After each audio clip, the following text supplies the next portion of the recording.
में नापाक आतंकियों का घेराव हो चुका और उनका खात्मा निश्चित तौर पर तय माना जा रहा है। इसी बीच अगली खबर अपने दर्शकों को बताएंगे। संयुक्त राष्ट्र में भारत ने पाकिस्तान पर पलटवार किया है और सीधे तौर पर यह करारा हमला करते हुए कहा कि पाकिस्तान जो है आतंकियों को पालता है। पाकिस्तान की पहचान आतंकी देश की है। पाकिस्तान ने आतंकी लादेन को पाला है। पाकिस्तान ने 1971 में नरसंहार किया। पाकिस्तान अल्पसंख्यकों से बर्बरता करता है। पाकिस्तान जम्मू कश्मीर में आतंकवाद फैलाता है। सेना की कठपुतली पाकिस्तान अपने पड़ोसियों के खिलाफ आतंकवाद का इस्तेमाल करता है। संयुक्त राष्ट्र में भारत का पाकिस्तान पर पलटवार और क्या कुछ कहा गया भारत की तरफ से आपको बता रहे हैं। यूएन का मंच था और पाकिस्तान पर यह करारा पंच था। पाकिस्तान की पहचान आतंकी देश की है। भारत ने कहा पाकिस्तान सीमा पार आतंकी भेजता है। आतंकी लादेन को भी पाकिस्तान ने पाला है। सुनिए आप। Assembly regrettably witnessed a travesty this morning. A country run by the military with a global reputation for terrorism, narcotics trade, and transnational crime has had the audacity to attack the world's largest democracy. I speak about the reference to India in the speech of the Pakistani Prime Minister. As the world knows, Pakistan has long employed cross-border terrorism as a weapon against its neighbors. It has attacked our parliament, our financial capital Mumbai, marketplaces, and pilgrimage routes. The list is long. For such a country to speak about violence anywhere is hypocrisy at its worst. और चलिए इसी बीच आपको बता दें, जम्मू कश्मीर में चुनावी प्रचार के लिए उत्तर प्रदेश के मुख्यमंत्री योगी आदित्यनाथ पहुंचे थे और वहां पर उन्होंने पाकिस्तान को कड़ी चेतावनी दी है। ये कहा है कि अगर भारत में माहौल खराब करने की कोशिश की, हिंसा फैलाने की कोशिश की तो गंभीर अंजाम भुगतने होंगे। पूरी खबर इस रिपोर्ट में देखिए।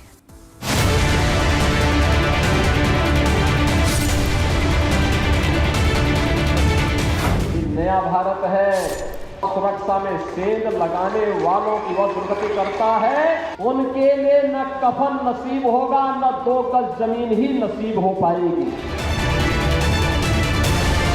पाकिस्तान कान खोलकर सुन ले, भारत की सुरक्षा में सेंध लगाने की कोशिश की तो यही हश्र होगा। योगी ने जम्मू कश्मीर से आतंकिस्तान को आखिरी अल्टीमेटम दे दिया है। कश्मीर का राग अलापने वाले पाकिस्तान को मुख्यमंत्री योगी ने ऐसा लताड़ा कि आतंक के आका थर-थर कांपने लगे। भारत में दहशत फैलाने का सपना देखने वाला कंगाल पाकिस्तान अब चैन से सो नहीं सकेगा, क्योंकि योगी ने चेतावनी देते हुए साफ साफ कह दिया है कि पाक अधिकृत कश्मीर जल्द भारत में मिलने वाला है। पीओके भारत का हिस्सा बनेगा।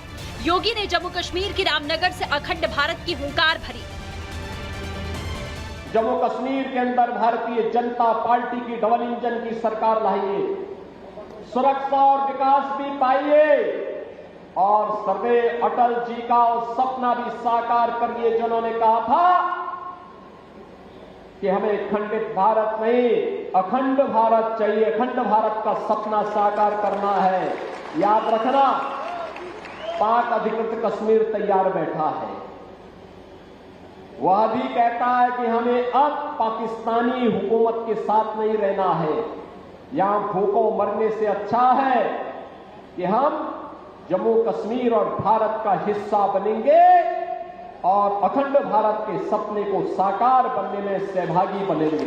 बिना सिंध के हिंद कहां है, रावी बिन पंजाब नहीं, गंगा आखिर खुश हो कैसे जब तक संग चुनाव नहीं है।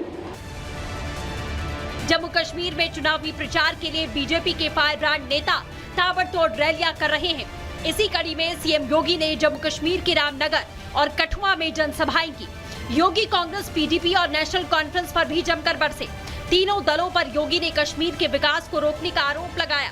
इतना ही नहीं, योगी ने कहा कि धरती के स्वर्ग को सांप्रदायिक उग्रवाद का गोदाम बना दिया। अपने राजनीतिक लाभ के लिए इन दलों ने आतंकवाद को बढ़ावा दिया। कांग्रेस हो या पीडीपी या फिर नेशनल कॉन्फ्रेंस, ये सभी तो जम्मू कश्मीर को आतंकवाद का एक वेयर हाउस बना चुके थे। देश में आतंकवाद की समस्या हो, उग्रवाद की समस्या हो, नक्सलवाद की समस्या हो, जातिवाद की समस्या हो, क्षेत्रवाद की हो, भाषावाद की हो, ये जितना भी विभाजन की बीज हैं, ये सभी विष बेल को बोने का कार्य, उसको पलवित और पोषित करने का कार्य कांग्रेस ने देश के अंदर आजाद भारत में किया। जम्मू कश्मीर में तीसरे और फाइनल चरण की वोटिंग 1 अक्टूबर को होनी है। तीसरे चरण की 40 सीटों में से 24 सीटें जम्मू रीजन तो 16 सीटें कश्मीर इलाके की हैं। कश्मीर में मुस्लिम तो जम्मू में हिंदू वोटर अहम रोल प्ले करते हैं। ऐसे में देखना होगा कि 8 अक्टूबर को चुनाव के नतीजे किसे जीत दिलाते हैं। जनता किस पर भरोसा करती है, किसे जम्मू कश्मीर की सत्ता की चाबी सौंपती है। Bureau report, Republic Bharat.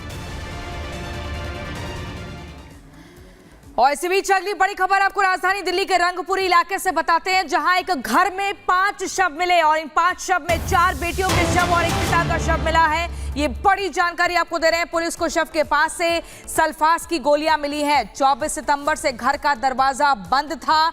चारों बेटियों के पेट और गले में लाल रंग का कलावा बंधा हुआ था। 4 बेटियों के शव पहले कमरे के डबल बेड पर पड़े थे और पिता का शव दूसरे कमरे में मिला है। ये खबर आपको बता दें दिल्ली के रंगपुर इलाके की है, जहां पर 4 बेटियों का शव मिला और एक पिता का शव मिला है। 24 सितंबर से घर का दरवाजा बंद था। 4 बेटियों के शव पहले कमरे के डबल बेड पर पड़े थे और पिता का शव दूसरे कमरे में मिला है और पुलिस को इनके पास से सल्फास की गोलियां भी मिली हैं।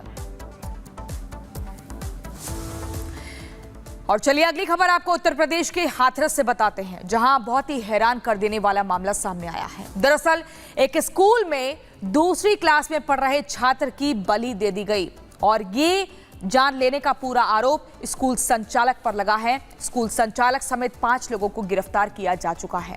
आखिर क्यों दूसरी क्लास में पढ़ रहे बच्चे को जान से मार दिया गया, इस रिपोर्ट में देखिए।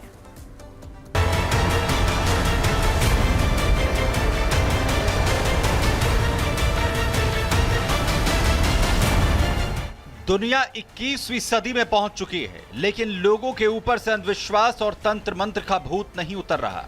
आरंभ यह है कि तरक्की और प्रसिद्धि पाने के लिए लोग बच्चे की बलि देने और लेने पर उतारू हैं। जिस पवित्र स्थान पर बच्चों को शिक्षा दीक्षा दी जाती है, उसे अंधविश्वास का अड्डा बना दिया गया। एक बच्चे की बलि देने की कोशिश की गई। उस बच्चे का दोष